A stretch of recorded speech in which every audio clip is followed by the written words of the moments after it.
السلام علیکم ناظرین، دکن میڈیا کے اردو خبرنامے میں آپ تمام کا خیر مقدم ہے۔ میں ہوں اسماعیل ریحان، پیش خدمت ہے سرخیاں۔ دلی ہائی کورٹ نے انسانی حقوق کے کارکن ندیم خان کی گرفتاری پر عائد کی پابندی، دلی پولیس کو نوٹس جاری، کیس کی اگلی سماعت 6 دسمبر کو ہوگی۔ تلنگانہ میں کے کئی اضلاع میں زلزلے کے جھٹکے، لوگ خوف کے عالم میں گھروں سے نکل پڑے۔ جنوبی کوریا میں صدر نے چند گھنٹوں میں مارشل لا کے فیصلے سے دستبردار، صدر کا مواخذہ کرنے اپوزیشن کا مطالبہ۔ اور اب خبروں کی تفصیل۔ دلی ہائی کورٹ نے انسانی حقوق کے کارکن ندیم خان کو راحت دی ہے۔ جسٹس جسمیت سنگھ نے ندیم خان کو اگلے احکامات تک گرفتاری پر روک لگا دی ہے۔ عدالت نے دلی پولیس کو نوٹس جاری کرتے ہوئے جواب طلب کیا ہے۔ کیس کی اگلی سماعت 6 دسمبر کو ہوگی۔ ہائی کورٹ نے ندیم خان کو شامل ہونے اور تفتیش میں تعاون کرنے کی ہدایت کی۔ عدالت نے ندیم خان کو تفتیشی افسر کی اجازت کے بغیر ملک سے باہر جانے سے منع کر دیا۔ سماعت کے دوران سینئر وکیل کپل سبل ندیم خان کی طرف سے پیش ہوئے۔ انہوں نے کہا کہ FIR میں کسی سنگین جرم کا انکشاف نہیں کیا گیا ہے۔ اس کی مخالفت کرتے ہوئے دلی پولیس نے کہا کہ قابل شناخت جرم ہونے کے کافی ثبوت موجود ہیں۔ پولیس کا کہنا ہے کہ ندیم خان کی جانب سے تشدد بھڑکانے کے کافی ثبوت موجود ہیں۔ دلی پولیس نے کہا کہ ندیم خان ملک کا امن تباہ کرنے کی کوشش کر رہے ہیں اور یہ ویڈیو میں صاف نظر آ رہا ہے۔ پھر عدالت نے کہا کہ آپ سمجھنے کی کوشش کریں، ہم ایک جمہوری ملک میں رہتے ہیں۔ ہمارے ملک کی ہم آہنگی اتنی کمزور نہیں کہ اسے کسی نمائش یا ویڈیو سے خراب کیا جائے۔ کسی کے چیخنے چلانے سے ہم آہنگی خراب نہیں ہوگی۔ دلی پولیس نے ندیم خان کے خلاف ملک میں بدامنی پیدا کرنے کی مجرمانہ سازش رچنے کے لیے FIR درج کی ہے۔ ندیم خان ایسوسی ایشن for protection of civil rights یعنی APCR کے قومی سیکریٹری ہیں۔ ندیم خان نے دلی پولیس کی طرف سے درج کی گئی FIR کو منسوخ کرنے کا مطالبہ کرتے ہوئے درخواست دائر کی ہے۔ BJP کے سینئر رہنما دیویندر فڈنویس بروز جمعرات مہاراشٹر کے وزیر اعلیٰ کے طور پر حلف لیں گے۔ BJP کی کور کمیٹی نے فڈنویس کے نام پر اتفاق کیا ہے اور ریاستی حکومت کی جانب سے سرکاری دعوت نامہ جاری کیا گیا ہے۔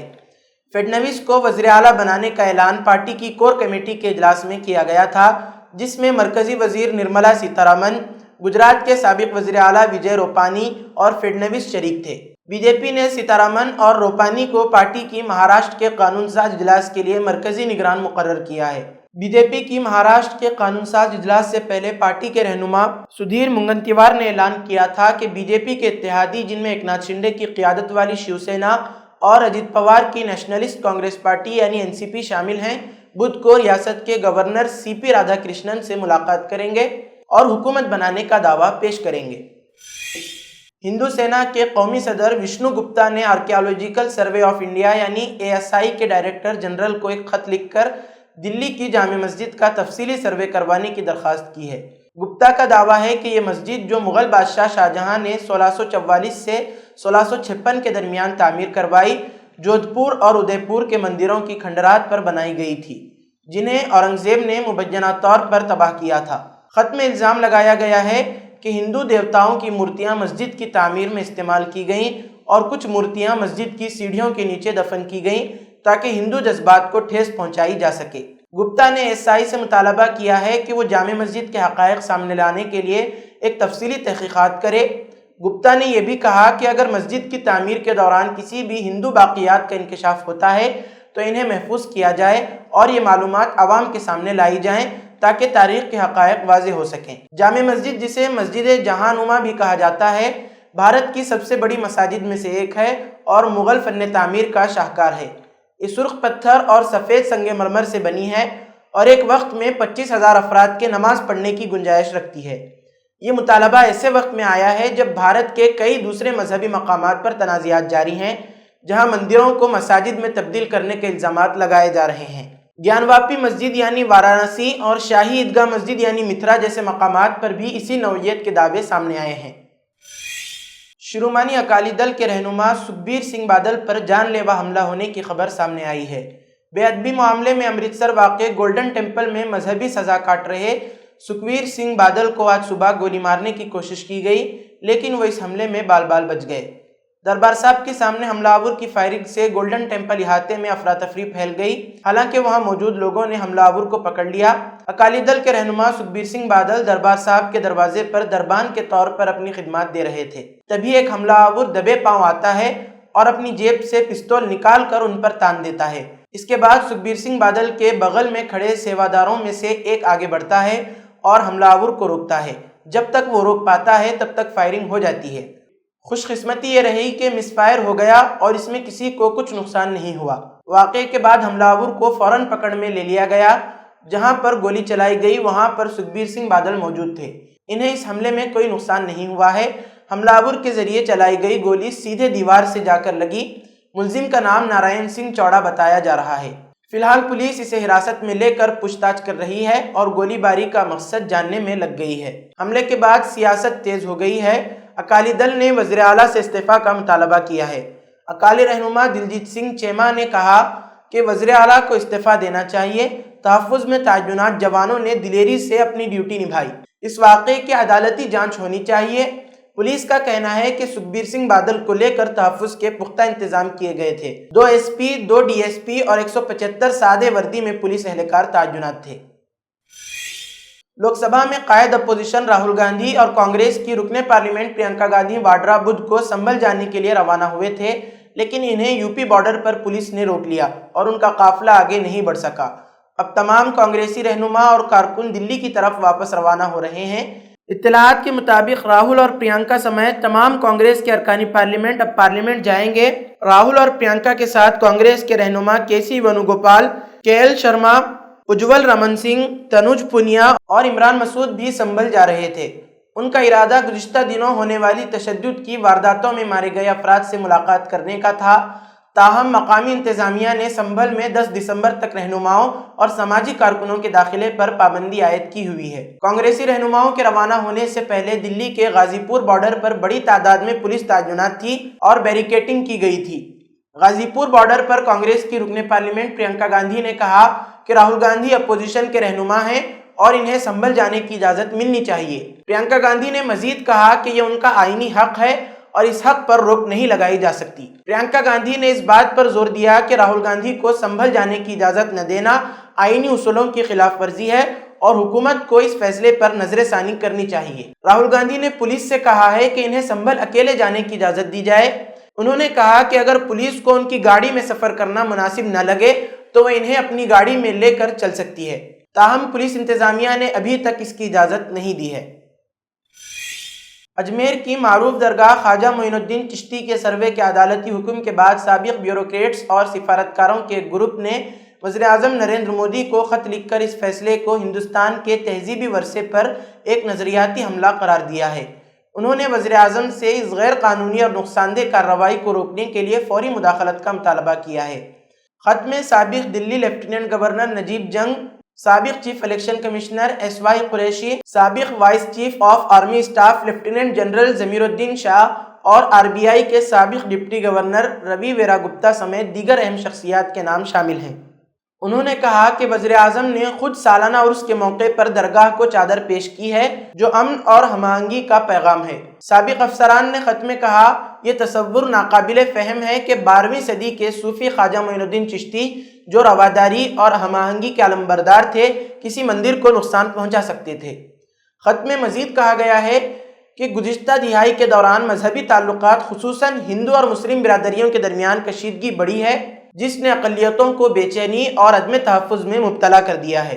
انہوں نے لکھا کہ گزشتہ سالوں میں گائے کے گوشت کے الزام پر مسلمانوں کو ہراساں کرنا، لنچنگ کے واقعات اور اسلام مخالف تقاریر جیسے واقعات سامنے آئے ہیں۔ حالیہ دنوں میں مسلم کاروباروں کے بائیکاٹ، کرائے پر مکانات نہ دینے اور مکانات کو مسمار کرنے کی کارروائیاں سامنے آئیں۔ سابق سفارتکاروں نے وزیر اعظم سے اپیل کی کہ وہ تمام ریاستی حکومتوں کو آئین اور قانون کی پاسداری یقینی بنانے کی ہدایت کریں۔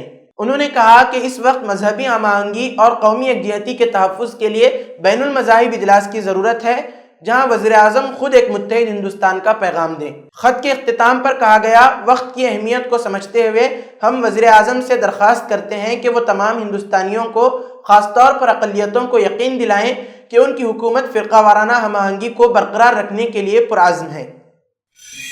تلنگانہ کے مختلف اضلاع میں چہارشنبے کی صبح ہلکے زلزلے کے جھٹکے محسوس کیے گئے۔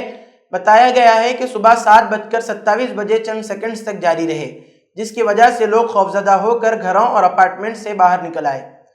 زلزلے کا مرکز تلنگانہ کے ضلع ملگو میں تھا اور اس کی شدت ریکٹر اسکیل پر 5.3 درج کی گئی۔ تلنگانہ میں حیدرآباد کے کئی مقامات اور کھمم، رنگا ریڈی، ورنگل اور کریم نگر کے مشترکہ اضلاع میں بھی زلزلے کے جھٹکے محسوس کیے گئے۔ حیدرآباد کے علاقوں ونستھلی پورم، حیات نگر اور عبداللہ پور میٹ کے آس پاس زمین ہلتے ہوئے دیکھی گئی۔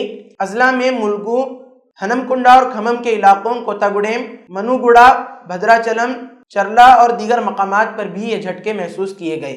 کھمم ضلع کے مقامی لوگوں کے مطابق یہ زلزلہ تقریباً 3 سیکنڈز تک جاری رہا، جہاں ایٹور ناگارم منڈل میں ایک دیوار گر پڑی۔ جگتیال شہر میں کے مختلف علاقوں سے بھی کچھ لمحات کے لیے زمین ہلتے ہوئے دیکھی گئی۔ پیدا پلی میں بعض افراد نے گھر کے سامان اور پلنگ کو ہلتے ہوئے محسوس کیا۔ شہر حیدرآباد کو جاپان کے شہر ٹوکیو اور امریکی شہر نیو یارک کے طرز پر ترقی دی جائے گی اور شہر حیدرآباد کی ترقی کے سلسلے میں حکومت کی جانب سے متعدد اقدامات کیے جا رہے ہیں۔ وزیر اعلیٰ ریونت ریڈی نے رائزنگ حیدرآباد پروگرام سے خطاب کے دوران زائد از 7,000 کروڑ روپے کے پروجیکٹس کا افتتاح و سنگ بنیاد رکھنے کے بعد اپنے خطاب کے دوران یہ بات کہی۔ انہوں نے استفسار کیا کہ پرانے شہر کو استنبول کے طور پر ترقی دینے والے کہاں ہیں اور ان کے اعلان کا کیا ہوا، سب جانتے ہیں۔ وزیر اعلیٰ ریونت ریڈی نے بتایا کہ ریاستی حکومت کی جانب سے دونوں شہروں میں جن ترقیاتی کاموں کا آغاز کیا جا رہا ہے ان کی عاجلانہ تکمیل کو یقینی بنایا جائے گا۔ ریونت ریڈی نے بھارتیہ جنتا پارٹی کے قائدین کو چیلنج کرتے ہوئے کہا کہ اگر وہ مرکزی حکومت سے شہر حیدرآباد کے لیے 1,50,000 کروڑ روپے حاصل کرنے میں کامیاب ہوتے ہیں تو وہ وزیر اعظم نریندر مودی اور مرکزی وزیر کوئلہ مسٹر جی کشن ریڈی کی پریڈ گراؤنڈ میں لاکھوں افراد کی موجودگی میں تہنیتی تقریب کریں گے۔ انہوں نے مرکزی وزیر کشن ریڈی کو مشورہ دیا کہ وہ وزیر اعظم نریندر مودی کو حیدرآباد کا دورہ کرواتے ہوئے موسیٰ ندی کی آلودگی کا مشاہدہ کروائیں۔ فلسطین میں اقوام متحدہ کے انسانی حقوق کے دفتر OHCHR نے کہا ہے کہ تنازعے کے آغاز سے اب تک اسرائیل کی حراست میں 47 فلسطینی قیدی ہلاک ہو چکے ہیں۔ تنظیم نے منگل کو ایکس پر لکھا کہ ہمیں ان رپورٹس پر تشویش ہے کہ 31 اور 35 سال کی عمر کے مزید 2 فلسطینیوں کی اسرائیلی حراست میں موت ہوئی ہے، جس سے 7 اکتوبر 2023 سے اسرائیلی حراست میں مرنے والے فلسطینیوں کی تعداد بڑھ کر 47 ہو گئی ہے۔ انہوں نے کہا کہ یہ اطلاع اسرائیلی جیلوں میں بڑے پیمانے پر تشدد اور ناروا سلوک کی اطلاعات کے درمیان سامنے آئی ہیں، جن میں طبی دیکھ بھال سے انکار اور جنسی تشدد بھی شامل ہے۔ فلسطینی وزارت صحت نے اعلان کیا کہ قابض اسرائیلی فوج نے غزہ کی پٹی میں خاندانوں کے خلاف 2 قتل عام کیے، جن کے نتیجے میں 36 شہری شہید اور 96 زخمی ہوئے۔ وزارت صحت نے اپنی روزانہ کی رپورٹ میں کہا کہ 7 اکتوبر 2023 سے اب تک اسرائیلی جارحیت میں 44,502 فلسطینی شہید اور 1,05,454 زخمی ہوئے ہیں۔ وزارت صحت کا کہنا ہے کہ ملبے کے نیچے اور سڑکوں پر اب بھی متعدد زخمی اور شہداء موجود ہیں اور ایمبولینسز اور شہری دفاع کا عملہ ان تک نہیں پہنچ سکتا۔ جنوبی کوریا میں صدر نے ملک بھر میں شدید عوامی رد عمل اور پارلیمنٹ کے مطالبے پر صدر نے چند ہی گھنٹوں بعد مارشل لا ہٹانے کا اعلان کیا ہے۔ ہزاروں شہری اور ارکان اسمبلی سیکیورٹی حصار توڑتے ہوئے پارلیمنٹ پہنچ گئے۔ فورسز اور مظاہرین میں جھڑپیں، اپوزیشن جماعتوں نے صدر سے مستعفی ہونے کا مطالبہ کر دیا۔ تفصیلات کے مطابق جنوبی کوریا کے صدر یون سک یول نے اپوزیشن پر غیر ریاستی سرگرمیوں کا الزام عائد کرتے ہوئے ملک میں مارشل لا نافذ کرنے کا اعلان کر دیا۔ پارلیمنٹ کو سیل کر دیا گیا۔ اس اعلان کے چند ہی گھنٹوں بعد ہزاروں مظاہرین اور 190 ارکان پارلیمنٹ سیکیورٹی حصار توڑتے ہوئے پارلیمنٹ پہنچ گئے۔ 300 ارکان کے ایوان میں سے 190 نے مارشل لا کے خلاف ووٹ دیا اور اسے کالعدم قرار دے دیا۔ صدر کا کہنا تھا کہ وہ پارلیمنٹ کے مطالبے کے بعد کابینہ کے اجلاس میں مارشل لا ہٹانے کا اعلان کریں گے۔ قبل ازیں جنوبی کوریا کے دارالحکومت سیول کی سڑکوں پر فوجی ٹینکوں نے گشت کیا اور اس دوران سیکیورٹی فورسز اور مظاہرین میں معمولی جھڑپیں بھی رپورٹ ہوئیں۔ اپوزیشن جماعتوں نے مارشل لا ہٹائے جانے کے اعلان کے باوجود صدر سے مستعفی ہونے کا مطالبہ کرتے ہوئے کہا ہے کہ جمہوری حکومت کے خاتمے کی کوشش پر ان کا مواخذہ ضرور کیا جانا چاہیے۔ اسمبلی میں مارشل لا کے خلاف قرارداد کی منظوری کے بعد قومی اسمبلی کے اسپیکر وون شیک نے مارشل لا کو غیر قانونی قرار دیتے ہوئے کہا کہ قانون ساز عوام کے ساتھ مل کر جمہوریت کا تحفظ کریں گے۔ وو کی جانب سے واپسی کا مطالبہ کرنے کے بعد پولیس اور فوجی اہلکاروں کو اسمبلی کے میدانوں سے نکلتے دیکھا گیا۔ قبل ازیں سیاسی سرگرمیوں پر پابندی کے اعلان کے ساتھ ہی اسمبلی کو سیل کر دیا گیا تھا، جبکہ براڈ کاسٹرز کی طرف سے نشر کی جانے والی لائیو ٹیلی ویژن فوٹیج میں سیول میں عمارت کی چھت پر ہیلی کاپٹروں کو اترتے دیکھا گیا۔ اسی کے ساتھ آج کی خبروں کا اختتام ہوتا ہے۔ کل پھر ہوگی ملاقات نئی خبروں کے ساتھ۔ دیجیے اجازت، اللہ حافظ۔